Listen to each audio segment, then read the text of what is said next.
Dito naman yung lasing. Ano pagkain dito? Nagkahanap ka pa talaga ng makakain? Eh samantalang ikaw naglalasing ka lang? Lasing? Eh bakit? Nasaan yung pagkain ko dito? Meron ka bang ginagawa? Bakit hindi ka nagluto? Wala akong maluto dahil wala akong binigay na pera. Anong wala? Nagbigay ako sa'yo. Ano ang akala mo? Nagbigay ka nga ng pera. Pero kulang na kulang yon. Kulang? Eh bakit? Ilan bang ibibigay ko sa'yo? Ilan? Alam mo, Berto, sana tigilan mo lang yung paglalasing mo. Iwan. Wala akong Alam makakain. mo, ang gulo-gulo ng pamilya natin, pati yung anak natin, naaapektuhan na. Naapektuhan na. Bakit? Nasaan ba yun? Nasaan yung anak natin? Asher! Huwag kang pumano-mano sa akin. Hindi ako tanggap ng isang baklang anak. Mag-iingat ka, anak. Bakit mo ba ginaganon yung anak natin? Wala akong anak na bakla. Siya na lang yung nag-iisang anak natin. Kahit pag dalawang anak natin basta bakla, hindi ko matatanggap. Bakit? Matatanggap mo rin siyang palang araw, Berto. Yan ang hindi matutupad.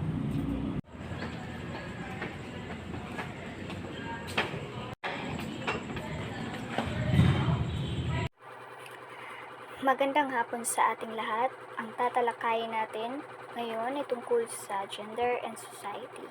Sa pangkahalatan, ang gender at ang lipunan ay naglalarawan ng komplikadong interaksyon ng mga kasarian, kultura at lipunan. Mahalaga ang patuloy na pagsusuri at ang pagsusuri sa mga konsepto ng gender at ang lipunan upang mapalawak ang kaalaman at maitupad ang mga pulisiya at ang programa na naglalayong magtaguyod ng gender equality at ang paggalang sa lahat ng mga kasarian. Nang dahil sa magulong pamilya ni Asher, ay mas nilibang niya ang kanyang sarili sa kanyang mga kaibigan kung saan siya masaya at tanggap siya bilang isang Becky. Saan mo pinunta yung pera ko? Eh saan pa ba?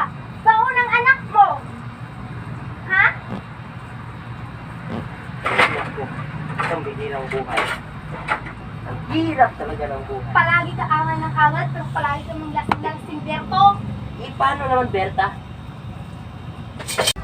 Ayan na pala pinagmamalaki mo, anak. Awan niya naman. Kailan bang matitigan ang pag-awan niyo? Hanggang maging Kailan bang lalaki matitigan ka. ang problema ng pamilyang to? Reset na buhay to. Yan. Yan ang Kita mo pinagmamalaki mo, anak. Yan ang ugali. Nadadami na yung anak Nagmamana natin. sa'yo. Nagmamana sa'yo. Putak ka ng putak. Wala na nga tayong kinakain. Yan. Ang sarap talaga ng buhay pag nananao sa mga pageant. Ay, hirap ang tatay. Ay, magandang gabi tay. Ano maganda sa gabi? Sa ganyang pananamit mo? Para saan to? Sa Suhol mo sa akin para tanggapin kita. Kahit magkano pang ibigay mo, wala akong pinalaking anak na bakla. Alam ko naman tayo, nangbigyan ako ng tay. O bakit alam mo naman pala? Bakit bakit ganyan ang pananamit mo? Minit ako naman sa'yo ng mga pageant para may gusto sa Kahit na maraming paraan. mga kagustuhan Paano ko. suporta kung Dahil ginangadas mo? ang pagmamahal lang ng isang ama ang ninanais ko. Pagmamahal sa ganyang pananamit. Mahiya ka naman sa sarili mo. Ang laki-laki na katawan mo. Babae kung babae ka. Yun yung nasa puso ko, yun ang yung sinusunod Kahit ko. na. Dahil yun yung gusto Ama mo ko. ako, dapat ako ang Hindi ko sundin pwedeng mo. ipagpilitan yung sarili ko sa ayaw ko.